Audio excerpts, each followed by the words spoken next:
Hello friends, ഇന്നത്തെ എപ്പിസോഡിൽ കണിമംഗലത്ത് കിച്ചണിൽ ജോലി ചെയ്തുകൊണ്ടിരിക്കുന്ന ഉർവശിയുടെയും കൽപ്പനയുടെ അരികിലെത്തി പത്മിനി ചോദിച്ചു, എന്തായേ എല്ലാം കഴിഞ്ഞോ? അപ്പോഴാണ് ഉർവശി പറഞ്ഞത്, ഓ കഴിയാറായി ചേച്ചി, ഈ കത്തിക്കാണ് ഒന്നിനൊരു മൂർച്ചയില്ല എന്ന് പറഞ്ഞപ്പോൾ പത്മിനി പറഞ്ഞു, കത്തിക്ക് മൂർച്ചയില്ലാഞ്ഞിട്ടല്ല, ഈയിടെയായിട്ട് അല്ലെങ്കിലും ഉർവശിക്ക് അടുക്കള ജോലി ചെയ്യുന്ന കാര്യത്തിൽ ഒട്ടും താല്പര്യമില്ല. അതുകൊണ്ടാണ് എപ്പോഴും കൽപ്പനയുടെ പിന്നാലെ നടന്ന് കൽപ്പനയുടെ കാര്യങ്ങൾ ശ്രദ്ധിക്കലാണല്ലോ ഇപ്പോ ഉർവശിയുടെ പ്രധാന ജോലി എന്ന് പറഞ്ഞ് പത്മിനി സംസാരിക്കുമ്പോൾ കൽപ്പന പറഞ്ഞു, അത് ശരി, അപ്പൊ എനിക്കിവിടെ ജോലിയൊന്നും ഇല്ലെന്നാണോ അമ്മ പറഞ്ഞു വരുന്നത്?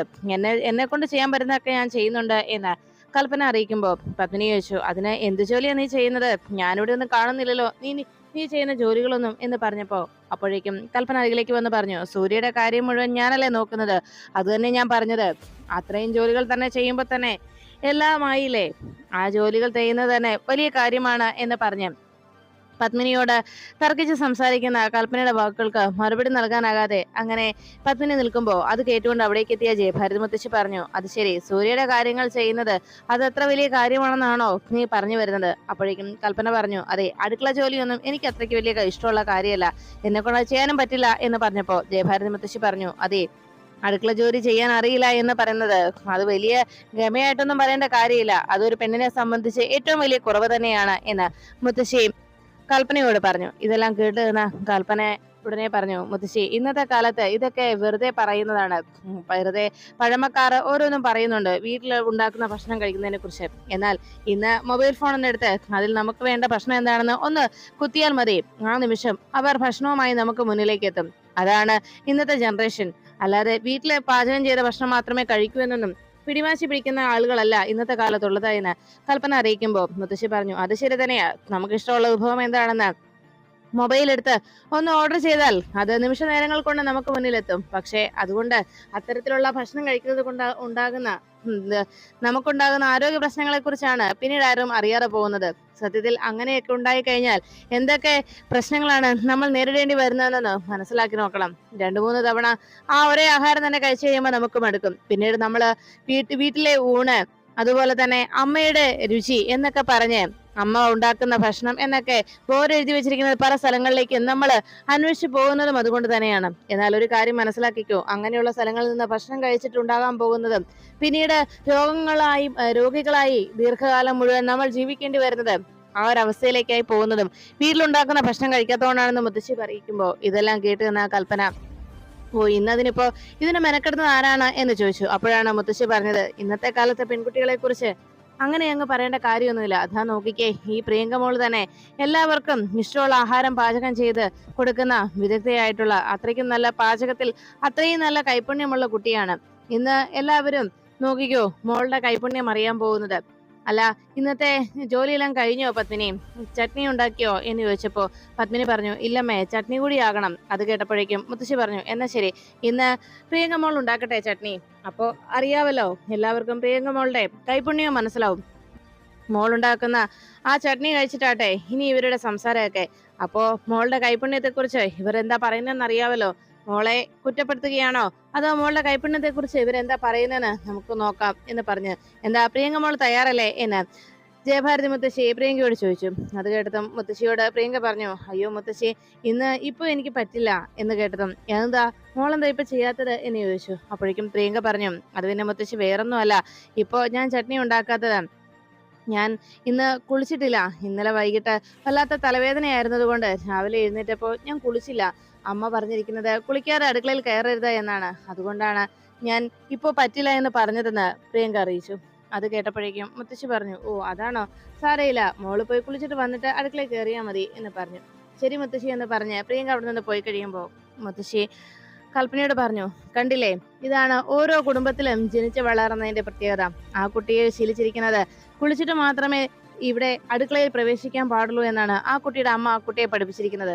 അതിന്റെ കാരണം എന്താണെന്നറിയാവോ? അടുക്കളയിൽ കുളിച്ചിട്ട് കയറണമെന്ന് ശുദ്ധിയോടും കൂടി വേണം അടുക്കളയിൽ ആഹാരം പാചകം ചെയ്യാൻ. അതാണ് എല്ലാ ആരോഗ്യത്തിനും നല്ലതും എല്ലാവർക്കും നല്ലത്. അതാണ് അതിന്റെ ശീലവും ആചാരങ്ങളും. അതൊക്കെ ചിട്ടയോടെ പാലിക്കുന്ന കുട്ടിയാണ് പ്രിയങ്ക മോള്.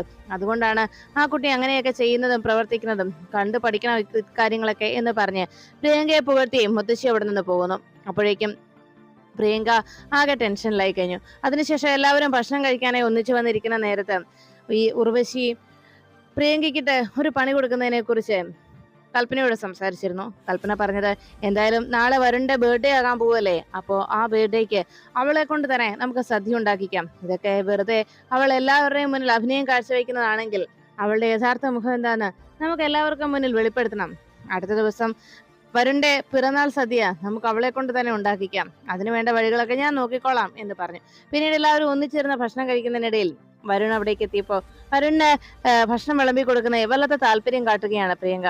പ്രിയങ്കയോടും കൂടി ഇരുന്ന് ഭക്ഷണം കഴിക്കാൻ പരമേശ്വരൻ അറിയിക്കുമ്പോ മുത്തശ്ശി പറഞ്ഞു, മോളോട് ഞാനും അത് എത്ര തവണ പറഞ്ഞെന്നറിയോ, പക്ഷെ മോള് പറയുന്നത് പത്മിനിയോടൊപ്പം അവസാനം ഇരുന്ന് കഴിച്ചോളാമെന്നാണ്, മോൾക്ക് അതാണ് ഇഷ്ടമെന്നുമാണ് അറിയിച്ചത് എന്ന് മുത്തശ്ശി പറഞ്ഞു. അതൊക്കെ ഓരോ കുട്ടികളുടെ ശീലമല്ലേ അമ്മേ എന്ന് പറഞ്ഞ് പരമേശ്വരൻ അങ്ങനെ സംസാരിച്ചുകൊണ്ടിരുന്നപ്പോ അത് കേട്ട് വരുണിന് വീണ്ടും വീണ്ടും ഭക്ഷണം വിളമ്പി കൊടുത്തുകൊണ്ടിരിക്കുന്ന പ്രിയങ്കയോട് ചന്ദ്രശേഖർ പറഞ്ഞു, അതെ മോളെ പ്രിയങ്ക, അതെ അധികമൊന്നും ഭക്ഷണം അവന് വിളമ്പി കൊടുക്കണ്ട കേട്ടോ, അവന് തടി കൂടും. വിവാഹം കഴിഞ്ഞ സമയത്ത് എനിക്ക് 6 കിലോയാണ് പെട്ടെന്ന് കൂടിയത്, അമ്മയോട് ചോദിച്ചു നോക്ക എന്ന് ചന്ദ്രശേഖർ അറിയിച്ചു. അത് കേട്ടത് എല്ലാരും ചിരിച്ചുകൊണ്ട് അങ്ങനെ ഇരിക്കുമ്പോ ഉടനെ സൂര്യ പറഞ്ഞു, അത് പിന്നെ സ്നേഹത്തോടെ അടുത്തിരുന്ന് ആര് ഭക്ഷണം വിളമ്പി തന്നാലും ആരായാലും കഴിച്ചു പോകും ചെറിയച്ച, എന്തായാലും എനിക്ക് അങ്ങനെയൊന്നും ഉണ്ടായിട്ടില്ലാത്തത് കൊണ്ട് എനിക്ക് വണ്ണവും വെച്ചിട്ടില്ല എന്ന് സൂര്യ മറുപടി നൽകി. അപ്പോഴാണ് വരുണിനെ സൂര്യയെ നോക്കി കൽപ്പന പറഞ്ഞത്, അന്ന് ഞാൻ അങ്ങനെ ചെയ്തില്ലെങ്കിൽ എന്താ, പിന്നീട് എല്ലാവർക്കും ഭക്ഷണം വെച്ച് കൊടുക്കാൻ കഴിയുന്നുണ്ടല്ലോ എന്ന് പറഞ്ഞ് കൽപ്പന സൂര്യയെ വേദനിപ്പിക്കുന്ന രീതിയിൽ സംസാരിക്കുമ്പോ പെട്ടെന്ന് ചന്ദ്രശേഖർ ചോദിച്ചു, അല്ല വരുണേ, നാളെ മോന്റെ ബർത്ത്ഡേ അല്ലേ, എന്താ പ്രോഗ്രാം എന്ന് ചോദിച്ചപ്പോ വരുൺ പറഞ്ഞു, എന്ത് പ്രോഗ്രാം, എല്ലാ തവണത്തെ പോലെയും എല്ലാ ദിവസത്തെയും പോലെ ആ നാളത്തെ ദിവസം അങ്ങ് കഴിഞ്ഞു പോവും, അത്രേ ഉള്ളൂ എന്ന് വരുൺ അറിയിച്ചപ്പോ മുത്തശ്ശിയോട് ചന്ദ്രശേഖർ ചോദിച്ചു, അല്ലമ്മേ, അങ്ങനെ എല്ലാ ദിവസവും പോലെ ഇങ്ങനെ തള്ളിക്കളയാൻ പറ്റുമോ, വിവാഹം കഴിഞ്ഞിട്ടുള്ള ആദ്യത്തെ ബർത്ത്ഡേ അല്ലേ, അത് നമുക്ക് ആഘോഷിക്കണ്ടേ അമ്മേ എന്ന് ചോദിച്ചപ്പോ മുത്തശ്ശി പറഞ്ഞു, പിന്നെ അല്ലാതെ അത് ആഘോഷിക്കുക തന്നെ വേണം. അപ്പോഴേക്കും സൂര്യ പറഞ്ഞു, എന്നാ ഞാൻ എന്റെ അഭിപ്രായം പറയാം, നമുക്ക് നാളെ ഒരു സദ്യ നടത്തിയാൽ മതി, എല്ലാവർക്കും നമ്മുടെ ഈ നാട്ടിൻ പുറത്തെ നമ്മുടെ നാടിൻ്റെതായ തനിമയുള്ള ഒരു നല്ല പായസവും പപ്പടവും ഒക്കെ കൂട്ടിയുള്ള നല്ലൊരു സദ്യ. ഞാനിപ്പോ ഇളയടത്തിന്റെ റെസ്റ്റോറൻറ്റിൽ വിളിച്ച് പറയാം, അവര് നാളത്തേക്കാവുമ്പോ ചിലപ്പോ തിരക്കായിട്ട് ഒന്നും കിട്ടിയില്ലെന്ന് വരും, നേരത്തെ ഓർഡർ ചെയ്യുകയാണെങ്കിൽ കൃത്യസമയത്ത് അവർ എത്തിക്കും എന്ന് പറഞ്ഞു. അത് ചെയ്യാനായിട്ട് ഓർഡർ ചെയ്യാനായി മൊബൈൽ എടുക്കാൻ തുടങ്ങുമ്പോഴേക്കും പെട്ടെന്ന് കൽപ്പന പറഞ്ഞു, എന്നാലേ ഞാനൊരു കാര്യം പറയട്ടെ, എന്റെ ഒരു സജഷനാണ് എന്ന് പറഞ്ഞപ്പോ പത്മിനി പറഞ്ഞു, പറയുന്നതൊക്കെ കൊള്ളാം, മറ്റുള്ളവരുടെ മനസ്സ് വേദനിപ്പിക്കുന്ന രീതിയിൽ ആകരുതെന്നേ ഉള്ളൂ എന്നറിയിച്ചതും കൽപ്പന പറഞ്ഞു, ഞാൻ അങ്ങനെ മറ്റുള്ളവരുടെ മനസ്സ് വേദനിപ്പിക്കുന്ന കാര്യമൊന്നും അല്ലമ്മേ പറഞ്ഞു വരുന്നത്, ഞാൻ എന്റെ അനുജത്തിയെ കുറിച്ച് തന്നെയാണ് പറയുന്നത്, അത് എനിക്ക് നേരിട്ടുള്ള അറിവല്ല, മുത്തശ്ശി പറഞ്ഞുള്ള അറിവാണ്. പ്രിയങ്ക നല്ല പാചകക്കാരിയാണെന്നല്ലേ പറഞ്ഞത്, ഈ വീട്ടിലുള്ള എല്ലാവരുടെയും മനസ്സറിഞ്ഞും അവരുടെ ടേസ്റ്റ് അറിഞ്ഞും ഭക്ഷണം ഉണ്ടാക്കാൻ കഴിവുള്ള നല്ല പാചകക്കാരി, അതുകൊണ്ട് തന്നെ നാളത്തെ നമ്മുടെ സദ്യ അത് പ്രിയങ്ക ഉണ്ടാക്കട്ടെ, അപ്പൊ പിന്നെ നമുക്ക് എല്ലാവർക്കും നല്ല ഭക്ഷണം കഴിക്കാമല്ലോ എന്ന് പറഞ്ഞപ്പോ പ്രിയങ്ക വാക്കുകൾ കേട്ട് ഞെട്ടി. അപ്പോഴേക്കും മുത്തശ്ശി ചോദിച്ചു, എല്ലാ ഭക്ഷണവും കൂടി മോളെ കൊണ്ട് ഉണ്ടാക്കിക്കാനോ, അതെങ്ങനെ ശരിയാവും, അത് വേണ്ട എന്ന് പറഞ്ഞപ്പോ ഉർവശിയും കൂടി കൽപ്പനയുടെ കൂടി പറഞ്ഞു, അതിന് എല്ലാം ഒന്നും ഉണ്ടാക്കാൻ നമ്മൾ പറയുന്നില്ലല്ലോ, നമുക്കും സഹായിക്കാം, ഒറ്റയ്ക്കെല്ലാം ചെയ്യണ്ട, പക്ഷേ കറിക്കൂട്ട് അതെല്ലാം പ്രിയങ്കയുടെ വക തന്നെയായിരിക്കും. അതെല്ലാം കേട്ടതോടെ ശരി, ഞാൻ സമ്മതിച്ചു എന്ന് കൽപ്പന പറഞ്ഞു. ഉർവശിയും കൽപ്പനയും അതിനൊക്കെ ശരിവെച്ചതോടെ എല്ലാവരുടെയും ചോദ്യം കേട്ട് ഉടനെ മുത്തശ്ശി ചോദിച്ചു, എന്താ മോൾക്ക് പറ്റുമോ, ഈ വെല്ലുവിളി ഏറ്റെടുക്കാൻ കഴിയുമോ എന്ന് ചോദിച്ചപ്പോ പ്രിയങ്ക പറഞ്ഞു, അതിനെന്താ മുത്തശ്ശി, എനിക്ക് കുഴപ്പമൊന്നുമില്ല, പിന്നെ ഞാനുണ്ടാക്കുന്നത് ഇഷ്ടമാകുമോ ഇല്ലയോ എന്ന് മാത്രമാണ് എന്റെ ടെൻഷൻ. അപ്പോഴേക്കും കൽപ്പന പറഞ്ഞു, എനിക്കൊന്നും ഉണ്ടാക്കാൻ അറിയില്ലെങ്കിൽ പോലും നന്നായി ഭക്ഷണം ഉണ്ടാക്കുന്നവരുടെ കൈപുണ്യത്തെ പ്രശംസിക്കുന്നതിൽ എനിക്ക് യാതൊരു മടിയുമില്ല, നാളെ ആഹാരം ഉണ്ടാക്കിയിട്ട് നല്ലതാണെങ്കിൽ തീർച്ചയായിട്ടും ഞാൻ പ്രശംസിക്കുക തന്നെ ചെയ്യും, അഭിനന്ദിക്കുകയും ചെയ്യുമെന്ന് കൽപ്പന അറിയിച്ചു. എല്ലാം കേട്ട് കഴിഞ്ഞപ്പോ ഉടനെ പ്രിയങ്ക പറഞ്ഞു, എന്നാ ശരി, എനിക്ക് കുഴപ്പമില്ല എന്ന് പ്രിയങ്ക സമ്മതിക്കുമ്പോൾ ഇത് കേട്ട് എന്നാ സൂര്യ പറഞ്ഞു, മോളെ ടെൻഷൻ ആവണ്ട, മോളെ കൊണ്ട് അതിന് സാധിക്കും, ഞങ്ങളെല്ലാവരും ഒപ്പം ഉണ്ടല്ലോ എന്ന് പറഞ്ഞ് സൂര്യ പ്രിയങ്കയോട് നാളത്തെ ആ ഫംഗ്ഷൻ സന്തോഷത്തോടെ നമുക്ക് എല്ലാവർക്കും ചേർന്ന് ഗംഭീരമാക്കാമെന്ന് അറിയിച്ചു. പിന്നീട് ഈ കാര്യം അറിഞ്ഞ സ്ഥിതിക്ക് നേരെ റൂമിലേക്ക് എത്തിയ പ്രിയങ്ക ആകെ ടെൻഷനിലായി. ദൈവമേ, ഇനിയിപ്പോ ഞാൻ എന്താ ചെയ്യുക? ഉടനെ തന്നെ പ്രിയങ്ക രാധികയുടെ ഫോണിലേക്ക് വിളിച്ചു. കോൾ എടുത്തതും രാധികയോട് പ്രിയങ്ക പറഞ്ഞു, ചേച്ചി ഒരു പ്രശ്നമുണ്ട്. അപ്പോഴേക്കും രാധിക ചോദിച്ചു, എന്താ മോളെ, എന്താ പറ്റിയത്, അവിടെ എന്തെങ്കിലും വഴക്കായോ? അപ്പോഴേക്കും പ്രിയങ്ക പറഞ്ഞു, അതൊന്നുമല്ല ചേച്ചി, അതെ ഇവിടെ ഒരു പ്രശ്നമുണ്ടെന്ന് പറഞ്ഞാൽ നാളെ വരുണിന്റെ ബർത്ത്ഡേ ആണ്. അത് കേട്ടതും ഓഹോ, അതെന്തിനാ എന്നോട് പറയുന്നത് എന്ന് പ്രിയങ്കയോട് രാധിക അന്വേഷിച്ചു. ചേച്ചി, ഞാൻ പിറന്നാളിന് ക്ഷണിച്ചതൊന്നുമല്ല, നാളെ വരുണിന്റെ ബർത്ത്ഡേക്ക് ഇവിടെ എല്ലാവരും കൂടി അറിയാവല്ലോ, ഇവിടെ 2-3 പേരുണ്ട് എന്റെ എതിർപക്ഷത്ത്, എന്റെ ഏട്ടത്തി എന്ന് പറയുന്ന കൽപ്പന എന്ന് പറയുന്നവരും ആ ചെറിയമ്മയും അങ്ങനെ രണ്ട് മൂന്ന് പേര് അവരുടെ മുന്നിൽ ഇവിടുത്തെ മുത്തശ്ശിയാണെങ്കിൽ ഞാൻ ദേവനാരായണ തിരുമേനിയുടെ ഉത്തമയായിട്ടുള്ള മകളാണെന്നും എനിക്ക് ആഹാരം പാചകം ചെയ്യാനൊക്കെ അറിയാമെന്നും ഒക്കെ പറഞ്ഞ് വലിയ വീരവാദം മുഴക്കുകയും ചെയ്തു. അതുകൊണ്ട് തന്നെ അവര് മനഃപൂർവ്വം എനിക്കിട്ട് പണി തന്നിരിക്കുകയാണ്. നാളത്തെ പിറന്നാൾ സദ്യ ഞാൻ ഉണ്ടാക്കണം പോലും. എനിക്കാണെങ്കിൽ ആഹാരം ഞാൻ ഉണ്ടാകുന്ന അവസ്ഥ എന്താണെന്ന് ചേച്ചിക്ക് അറിയാവുന്നതല്ലേ. ഈ സമയത്ത് ഞാൻ എന്ത് ചെയ്യും എന്ന് ചോദിച്ചപ്പോ രാധിക ചോദിച്ചു, മോളെ നിനക്ക് അവരോട് പറഞ്ഞുകൂടായിരുന്നോ ആഹാരം ഒന്നും പാചകം ചെയ്യാൻ നിനക്ക് അറിയത്തില്ല എന്ന്? അത് കേട്ടതും പ്രിയങ്ക പറഞ്ഞു, എന്നിട്ട് വേണം അവരെല്ലാരും കൂടി എന്നെ ഈ നിമിഷം തന്നെ അവിടെ കൊണ്ടുവന്ന് വലിച്ചെറിഞ്ഞിട്ട് പോരാൻ അല്ലെ? അപ്പൊ ചേച്ചിക്ക് സന്തോഷമാവുമല്ലോ എന്ന് ചോദിച്ചപ്പോ രാധിക പറഞ്ഞു, മോളെ നീ എന്തൊക്കെയാ പറയുന്നത്? അപ്പൊ ഉടനെ തന്നെ പ്രിയങ്ക അറിയിച്ചു, എന്നാലേ ഒരു കാര്യം ചേച്ചി ചേച്ചി ഞാൻ നാളെ രാവിലെ ക്ഷേത്രത്തിലേക്കെന്ന് പറഞ്ഞ് വരാം. ചേച്ചി അപ്പോൾ ക്ഷേത്രത്തിലെത്തി എന്തൊക്കെയാണ് കറിക്കൂട്ടുകൾ എന്നുള്ള കാര്യം എനിക്കൊന്ന് പറഞ്ഞു തന്നാ മതി, ഞാൻ അതുപോലെ ചെയ്തോളാം എന്ന് പറഞ്ഞു. അത് കേട്ടതും രാധിക ചോദിച്ചു, എടി മോളെ അങ്ങനെ പറഞ്ഞു തന്നാൽ ചെയ്യാൻ പറ്റുന്ന കാര്യമാണോ പാചകം? ഉടനെ പ്രിയങ്ക പറഞ്ഞു, ചേച്ചി എന്നോട് പറഞ്ഞു തരുമ്പോ ഞാൻ അതുപോലെ തന്നെ ചെയ്തോളാം, അതൊന്നും ചേച്ചി ഓർത്ത് ടെൻഷൻ ആവണ്ട. എന്തായാലും നാളെ ചേച്ചി രാവിലെ എത്തിയിരിക്കണം, ഞാനും വന്നോളാം. എന്തായാലും ഇവിടെ ഉള്ളവരുടെ ഓരോ കുഴപ്പങ്ങളെ എന്ന് ചോദിച്ചപ്പോ പ്രിയങ്കയോട് രാധിക പറഞ്ഞു, മോളെ നിന്നോട് അവർക്ക് അത്രയ്ക്ക് സ്നേഹം ഉള്ളത് കൊണ്ടല്ലേ എന്ന് ചോദിച്ചതും വേണ്ട ഇവിടെയുള്ളവരുടെ ഉപദേശം കേട്ട് ഞാൻ മടുത്തിരിക്കാം, ഇനി തന്റെ ഉപദേശമൊന്നും വേണ്ട, എന്നാ താൻ ഫോൺ വെച്ചോ എന്ന് പറഞ്ഞു പ്രിയങ്ക ഫോൺ വെച്ചോളാനെ രാധികയോട് അറിയിച്ചു. രാധിക ഫോൺ വെച്ച് കഴിഞ്ഞതും പ്രിയങ്ക ആകെ ടെൻഷനോടെ അങ്ങനെ നിന്നു. നാളത്തെ ദിവസം ശരിക്കും പിറന്നാളിന്റെ സന്തോഷം നിറഞ്ഞ ദിവസമല്ല, ശരിക്കും നാളത്തെ ദിവസം എന്നെ സംബന്ധിച്ച് നരകയാതനയുള്ള ദിവസമാണ്. ശരിക്കും പിറന്നാളല്ല മരണനാളാണ് നാളെ എന്ന് പറഞ്ഞ് കലിയോടെ പ്രിയങ്ക അങ്ങനെ നിന്നു. പിറ്റേന്ന് രാവിലെ ക്ഷേത്രത്തിലേക്ക് പോകാനായി പ്രിയങ്ക റെഡിയായി.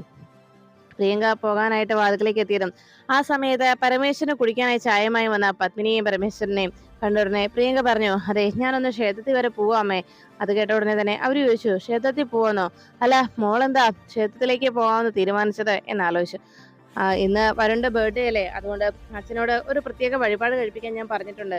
ഇന്ന് കുറച്ചു നേരം ക്ഷേത്രത്തിൽ ഇരിക്കുകയും ചെയ്യണം, ഭഗവാനോട് നന്ദി പറഞ്ഞ് വരുണിന്റെ ആയുരാരോഗ്യത്തിന് വേണ്ടി കുറച്ചു നേരം പ്രാർത്ഥനയോടെ അവിടെ ഇരിക്കണം എന്നൊക്കെ അറിയിച്ചു. അത് കേട്ടതും ശരി എന്നാ മോള് പൊയ്ക്കോ, നേരത്തെ പറഞ്ഞിരുന്നെങ്കിൽ അമ്മയും വരാമായിരുന്നു.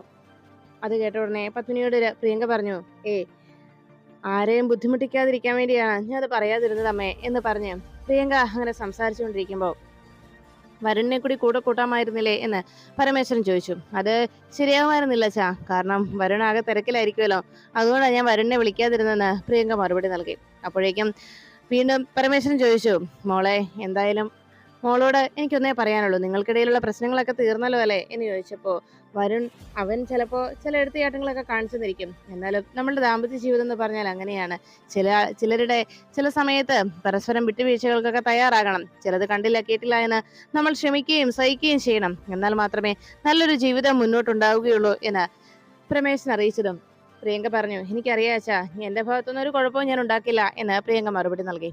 അങ്ങനെ സംസാരിച്ചുകൊണ്ടിരിക്കുമ്പോൾ പ്രിയങ്ക അത് എല്ലാം കേട്ട് ചിരിച്ചുകൊണ്ട് നിൽക്കുമ്പോഴാണ് വരുൺ അവിടേക്ക് എത്തിയത്. ഉടനെ പരമേശ്വരൻ ചോദിച്ചു, അല്ല നീ എങ്ങോട്ടാ മോനെ ഇത്ര രാവിലെ എന്ന് ചോദിച്ചതും വരുൺ പറഞ്ഞു, ഒരു അത്യാവശ്യം ഉണ്ടച്ചാ പോയേ പറ്റൂ എന്നറിയിച്ചപ്പോൾ പരമേശ്വരൻ പറഞ്ഞു, എന്നാ നീ ഒരു കാര്യം ചെയ്യുക, ആദ്യം മോളെ ക്ഷേത്രത്തിൽ എത്തിക്കേ, എന്നിട്ട് നീ പൊയ്ക്കോ എന്നറിയിച്ചതും ഉടനെ തന്നെ വരുൺ പറഞ്ഞു, അതൊന്നും പറ്റില്ല ചാ, എനിക്കല്പം തിടുക്കമുണ്ട് എന്നറിയിച്ചു. എന്ത് തിടുക്കമുണ്ടെങ്കിലും നീ ഇപ്പൊ ഞാൻ പറഞ്ഞത് കേട്ടാ മതി, ആദ്യം മോളെ ക്ഷേത്രത്തിൽ എത്തിക്കേ, എന്നിട്ട് നീ പൊയ്ക്കോ എന്നറിയിച്ചു. അവസാനം പ്രിയങ്ക പറഞ്ഞു, സാരമില്ല ചാ, ഞാൻ തനിച്ച് പൊയ്ക്കോളാം, വരുണിന് ദുരിതയുണ്ടെങ്കിൽ പൊയ്ക്കോട്ടെ എന്നറിയിച്ചതും ഉടനെ പരമേശ്വരൻ പറഞ്ഞു, അത് പറ്റില്ല, എന്തായാലും വരുൺ ഇന്ന് മോളെ ക്ഷേത്രത്തിലാക്കിയിട്ട് പോയാൽ മതി, അല്ലെങ്കിൽ നീ എങ്ങും പോവുകയും വേണ്ട, ഞാൻ പറയുന്നത് കേട്ടാ മതി എന്ന് പറഞ്ഞതും എന്താ അതിന്റെ തീരുമാനമെന്ന് പരമേശ്വരൻ അന്വേഷിച്ചപ്പോ വരുൺ പറഞ്ഞു, ശരി ഞാൻ പ്രിയങ്കയെ ക്ഷേത്രത്തിലാക്കാം. അത് കേട്ടപ്പോഴേക്കും പരമേശ്വരൻ പറഞ്ഞു, എന്റെ നിർബന്ധപ്രകാരം വേണ്ട, അവനവന് താല്പര്യമുണ്ടെങ്കിൽ മാത്രം മതി, ക്ഷേത്ര സന്നിധിയിലേക്ക് പോവുക എന്നൊക്കെ പറയുന്നത് സ്വന്തം താല്പര്യമാണ് എന്നറിയിച്ചപ്പോ അത് കേട്ട് എന്ന പത്നി പറഞ്ഞു, ഭഗവാന്റെ അടുത്ത് നിന്ന് എന്ത് പ്രാർത്ഥിച്ചാലും ഭഗവാൻ അത് നടത്തിത്തരും, വിളിച്ചാൽ വിളിപ്പുറത്തെത്തുന്ന ഭഗവാനാണ്, അത്രയ്ക്ക് ശക്തിയാണ് എന്ന് പറഞ്ഞപ്പോ വരുൺ പറഞ്ഞു, എനിക്കും ഒത്തിരി ഇഷ്ടപ്പെട്ടതാണ് ആ ക്ഷേത്രം, അതുകൊണ്ട് ഞാൻ തീർച്ചയായിട്ടും പോകും, ഭഗവാന്റെ അടുത്ത് ഞാനും പോയിട്ടുള്ളതാണ് എന്ന് പറഞ്ഞ് വളരെ പ്രിയപ്പെട്ടതാണ് ആ ക്ഷേത്രം എന്ന് പറഞ്ഞുകൊണ്ട് വരുൺ പ്രിയങ്കയോടൊപ്പം പോകാൻ തയ്യാറാകുന്നു. അവർ പോകുന്നത് കണ്ട് പരമേശ്വരൻ പത്മിനിയോട് ചോദിച്ചു, അല്ല അവർക്കിടയിൽ ഇപ്പോഴും ആ പരിഭവമുണ്ടോ, വരുണിന്റെ മനസ്സ് അങ്ങ് മാറിയെന്ന് എനിക്ക് തോന്നുന്നില്ല എന്ന് പരമേശ്വരൻ അറിയിച്ചപ്പോ പത്മിനി പറഞ്ഞു, അതൊക്കെ മാറിക്കോളൂന്നേ, അവരൊന്നിച്ച് ഒരു യാത്രയൊക്കെ പോകുമ്പോൾ അതൊക്കെ മാറിക്കോളും എന്ന് പറഞ്ഞ് പത്മിനി സമാധാനപ്പെടുത്തി. ഈ സമയത്ത് പ്രിയങ്ക പറഞ്ഞു, ഞാനേ ഒരു കാര്യം മറന്നുപോയി, ഇപ്പൊ തന്നെ വരാൻ കേട്ടോ എന്ന് പറഞ്ഞ് പ്രിയങ്ക വേഗം റൂമിലേക്ക് പോയി. അവിടെ ചെന്ന് ഫോൺ എടുത്ത് രാധികയുടെ ഫോണിലേക്ക് വിളിച്ചു. ചേച്ചി ക്ഷേത്രത്തിൽ കാത്തു നിൽക്കാമെന്നല്ലേ പറഞ്ഞത്?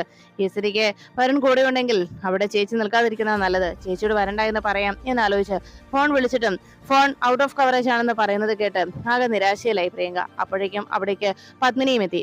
മോളെന്ത് എടുക്കാനായിട്ട് വന്നത്? മറന്നത് കിട്ടിയോ എന്ന് ചോദിച്ചതും പ്രിയങ്ക പറഞ്ഞു, ആ കിട്ടിയമ്മേ കിട്ടി. എന്നാ ശരി മോള് വാ, വരുൺ കാത്തിരിക്കുക എന്ന് പറഞ്ഞ് പോകാൻ തുടങ്ങുമ്പോൾ പ്രിയങ്കയുടെ കയ്യിലിരിക്കുന്ന മൊബൈൽ ഫോൺ പെട്ടെന്ന് ശ്രദ്ധിച്ചു പത്മിനി. ഉടനെ പത്മിനി പറഞ്ഞു, മോളെ ഈ ഫോൺ ഇവിടെ വെച്ചിട്ട് പോയിക്കോ, അതാ നല്ലത്. അത് കേട്ടതും പ്രിയങ്ക പറഞ്ഞു, അല്ല അതെന്തിനാ അമ്മേ, ഫോൺ എന്റെ കയ്യിൽ ഇരുന്നോട്ടെ എന്ന് പറഞ്ഞപ്പോൾ പത്മിനി പറഞ്ഞു, അതല്ല മോളെ, നിങ്ങൾ രണ്ടുപേരുടെ ക്ഷേത്രത്തിലേക്ക് പോവല്ലേ, അതുകൊണ്ട് നിങ്ങളുടെ കയ്യിൽ ഫോണും കയ്യിൽ പിടിച്ചുകൊണ്ട് നടന്നാലേ നിങ്ങൾ പരസ്പരം ശ്രദ്ധിക്കില്ല, അങ്ങോട്ടും ഇങ്ങോട്ടും നോക്കുകയുമില്ല, ഈ ഫോണിൽ തന്നെ നോക്കിയിരിക്കും. അത് അത് അത് ഫോൺ കയ്യിലില്ലാത്ത സമയത്താണെങ്കിൽ ചിലപ്പോൾ നിങ്ങൾ പരസ്പരം നോക്കാനും നിങ്ങൾക്ക് രണ്ടുപേർക്ക് സംസാരിക്കാനും ഇടയുണ്ടാകും. അതുകൊണ്ട് തന്നെ ഫോൺ മാറ്റി വെക്കുന്നതാണ് നല്ലത്, അമ്മ സൂക്ഷിച്ചു വെച്ചോളാം, ഇങ്ങ് തന്നേക്ക് എന്ന് പറഞ്ഞ് പ്രിയങ്കയുടെ കയ്യിൽ നിന്ന് പത്മിനി ഈ മൊബൈൽ ഫോൺ വാങ്ങിക്കുന്നു. അതോടെ പ്രിയങ്ക കൂടുതൽ ടെൻഷനിലായി. ഇതേ സമയത്ത് ഇതൊന്നും അറിയാതെ രാധിക ക്ഷേത്രത്തിലേക്ക് വരുന്ന വഴി വരുണിന് ഒരു ഷർട്ട് വാങ്ങിക്കണം. ഇന്ന് പിറന്നാളല്ലേ, അതുകൊണ്ട് ഒരു സമ്മാനം കൊടുക്കാം, ഇത് പ്രിയങ്കയുടെ കൊടുത്തുവിടാം എന്നാലോചിച്ച് പ്രിയങ്കയ്ക്ക് അത് കയ്യിൽ കൊടുക്കാമെന്ന് ഓർത്തുകൊണ്ട് ഷർട്ടുമായി വരുന്ന രാധികയെ വഴിയിൽ വെച്ച് ഒരു പരിചയക്കാരി കാണുന്നു. അല്ല രാവിലെ മോളിത് എവിടെ, ഷോപ്പിങ്ങിനൊക്കെ പോയോ, ഇതെന്താ കയ്യില് എന്ന് ചോദിച്ചതും ഒരു ഷർട്ട് വാങ്ങിച്ചതാ എന്ന് രാധിക മറുപടി നൽകി. ഷർട്ടോ, അതാർക്കാ? വീട്ടിലെ പുതിയ മണവാളനായിരിക്കും അല്ലേ എന്ന് ആ സ്ത്രീ ചോദിച്ചതും ഉടനെ തന്നെ രാധിക പറഞ്ഞു, അല്ല ഇത് അച്ഛന് വേണ്ടി വാങ്ങിച്ചതാ.